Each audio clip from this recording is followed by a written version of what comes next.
Well, I spent time in the United States military. I was in a drug interdiction support staff. So, I protected the interests of the federal government. So if I can do that, I can take care of the security in the county. I also have experience in police liability law and civil rights law. I have a Florida State Officer certification, and I have a background in child protection.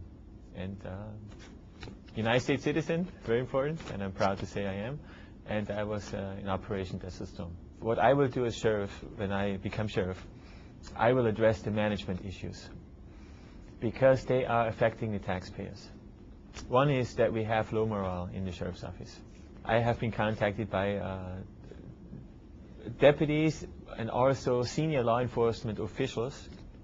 One, for example, from California, second in command of a police department, and also from a higher ranking officer. They're retired now, from New York. And they unfortunately told me they had some incidents. They're residents now, or part-time residents in Lee County.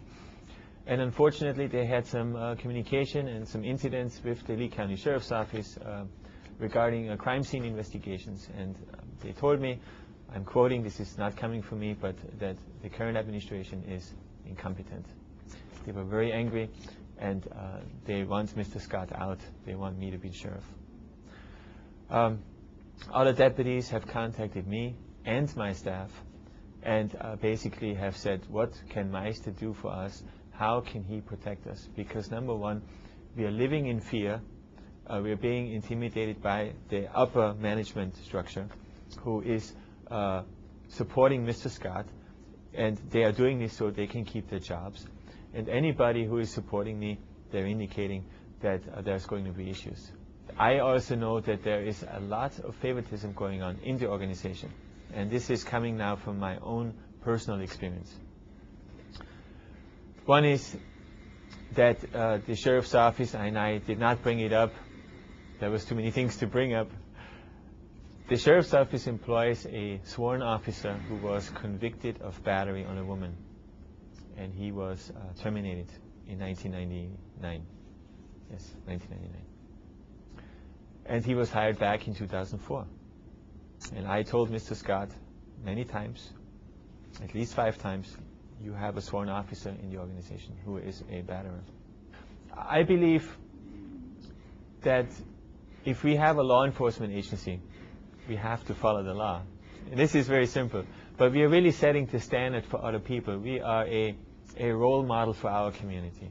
Okay? And what I will do as a sheriff, it is important. I will set the standard, and I believe that the attitudes of the law enforcement officers will follow. I will look into how management is conducting business.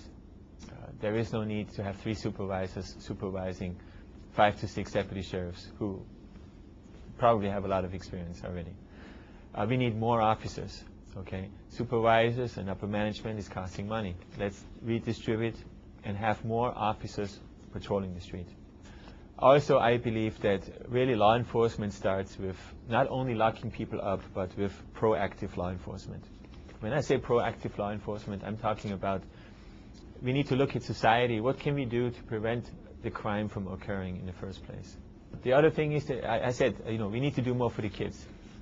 And what specific program? I intend to approach the Florida legislature to say we need specific programs that allow the kids to get life skills they need to stay out of jail.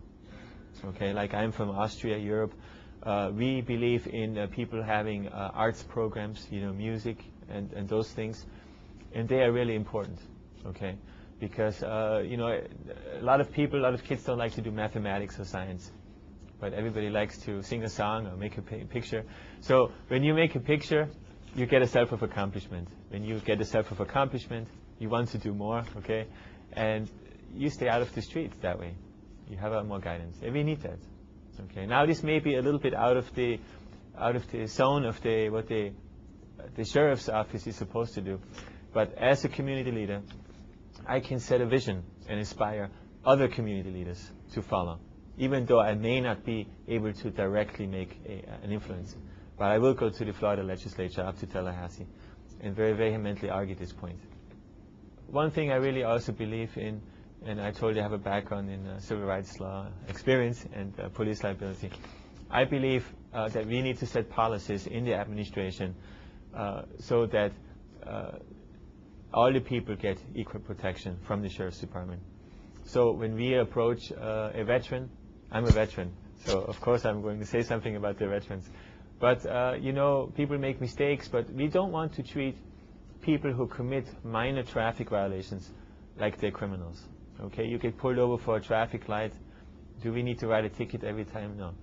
Do we have officers? You know, one problem is that many times, and I went to the academy, I saw young kids in the academy that are 19, 20 years old. And some of them, I feel, are not mature.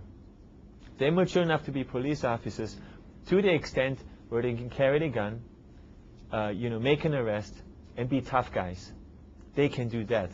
But a police officer also has a responsibility to be interacting with the everyday citizen or resident or visitor in a friendly and courteous manner.